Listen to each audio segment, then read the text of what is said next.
Hola compañeros, ¿cómo están? Mi nombre es Erika Alba y el día de hoy vamos a hablarles sobre la verdad histórica de Jesús.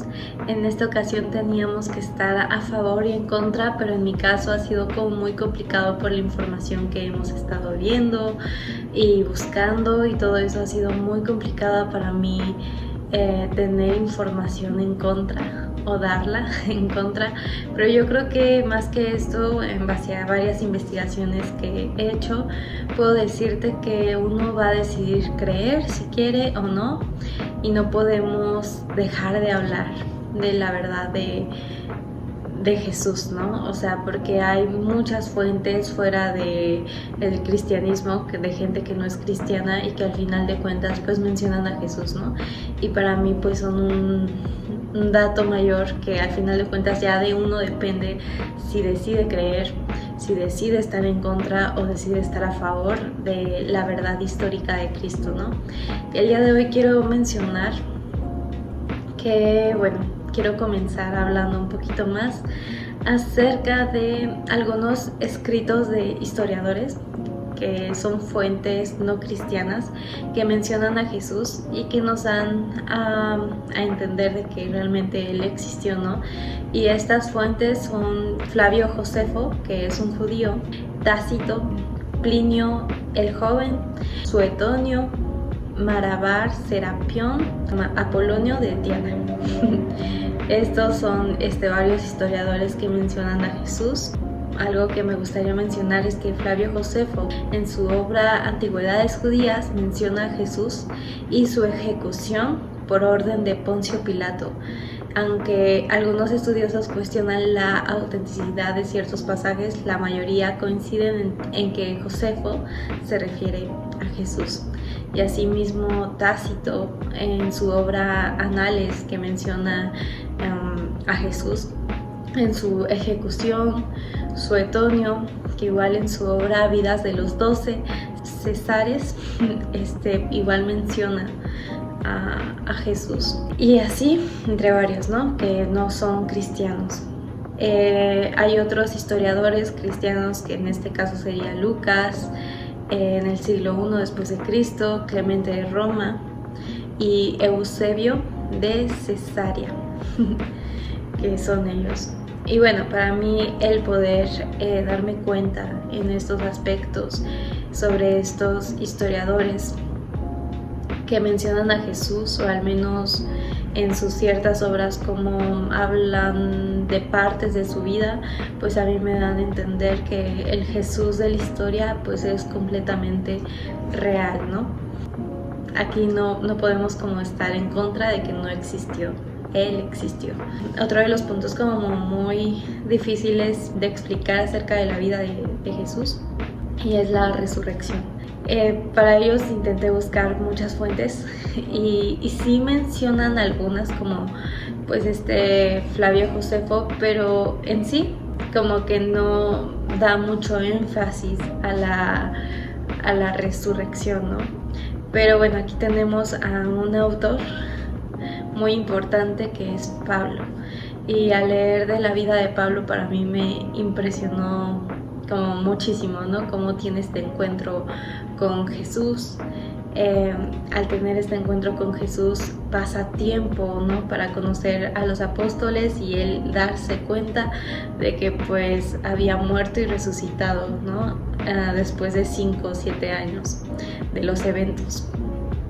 Para mí eso fue como demasiado importante. Creo que era un dato que no conocía y que al leerlo o investigarlo, pues ver los tiempos para mí fue como wow, o sea, él realmente, para ser alguien apóstol, debía haber caminado con Jesús, debía haber tenido como ¿cómo se puede decir? Pues sí, haber aprendido de él, ¿no?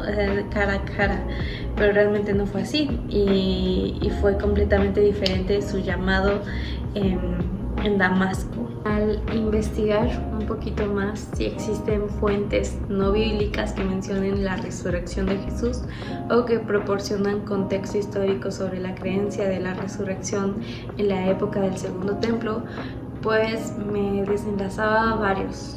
Por ejemplo, el historiador Flavio Josefo, que creo que cuando supe de él para mí fue como, de aquí me tengo que agarrar. Él fue un historiador judío del siglo I que menciona la resurrección de Jesús en su obra Antigüedades Judías. También están los textos rabínicos como el Talmud, el Midrash, que contienen referencias a la resurrección de Jesús, y aunque a menudo de manera crítica o polémica, pues lo mencionan, ¿no? También están las inscripciones y monumentos que se han encontrado en la región de Palestina que mencionan la creencia en la resurrección en la época del Segundo Templo, y también está la literatura apócrifa, como los evangelios apócrifos, que contienen relatos de la resurrección de Jesús que no se encuentran en los evangelios canónicos. También están los historiadores romanos, algunos historiadores romanos como Tácito y Plinio el Joven, es que creo que sí es Plinio el Joven, mencionan a Jesús y los cristianos en sus obras, aunque no necesariamente la resurrección. Y bueno, la importancia de todo esto es que pues estas fuentes no necesariamente confirman la historia de la resurrección de Jesús, sino que proporcionan como contextos históricos de la cultura sobre la creencia de la resurrección. Mi almacenamiento se llenó, espero poder terminar esta segunda parte para poder hacer bien mi actividad y poderla entregar de la forma más correcta. Y bueno, como segundo punto, ya para concluir esta segunda parte, vamos a hablar a continuación ciertos como datos curiosos y muy interesantes de la Biblia que podrían considerarse como evidencia de la existencia de Dios y de Jesús, ¿no? De su historia. La primera serían como profecías cumplidas. La Biblia contiene más de 300 profecías que se cumplieron en la muerte y resurrección de Jesús. Y en este caso quiero dar un ejemplo que es Miqueas 5:2 y que predice el nacimiento de Jesús en Belén. Y este se cumplió en Lucas 2:4 al 6. Como segundo dato, la precisión histórica. La Biblia describe eventos y personajes históricos con gran precisión. En este caso sería como Daniel, que describe la conquista de Babilonia por los medos y persas, lo que se confirmó mediante un descubrimiento arqueológico. Como número 3, la arqueología. La arqueología ha confirmado la existencia de lugares y ciudades mencionados en la Biblia como Jericó, Jerusalén y Babilonia. Número 4, el manuscrito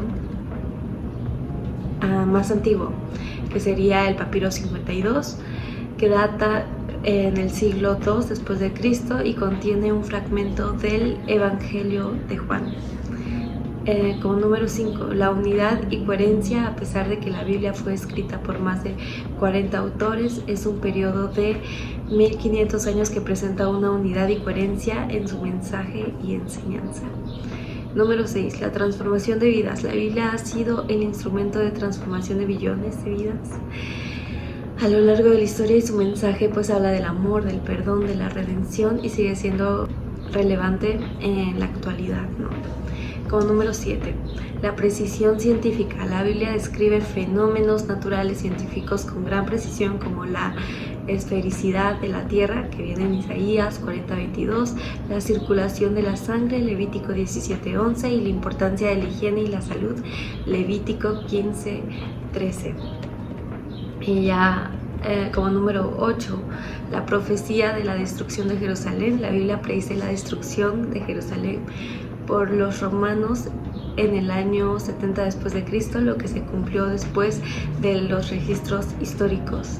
Como número 9, la profecía de regreso de los judíos de Israel. La Biblia predice el regreso de los judíos de Israel después de la larga dispersión, lo que se cumplió en el siglo XX con la creación del Estado de Israel. Número 10, la profecía de la resurrección de Jesús. La Biblia predice la resurrección de Jesús después de su muerte, lo que se cumplió según los registros del Nuevo Testamento. Y todos estos son evidencia de que pues existió Dios, existió Jesús, y lo podemos ver en textos antiguos, podemos verlo en muchas cosas, ¿no? Hay evidencias, es imposible poder negar a Jesús, su existencia, su vida en la historia, a lo largo de la historia. Y para mí es muy importante porque estuve escuchando varios ateos que decían, o sea, hasta ellos mismos hablan de Jesús, ellos mismos hablan de su verdad, de su gran poder, ¿no? En su historia y de lo fuerte que fue su movimiento, ¿no? Pero ellos mismos han decidido no creer. Entonces no puedo hacer un debate estando en contra o a favor. Simplemente esto es una decisión de cada uno y yo tuve que añadir de la historia pues esta información que es muy importante, recopilarla y poder pues que esto sea una decisión de cada uno, ¿no? De fe. Bendiciones.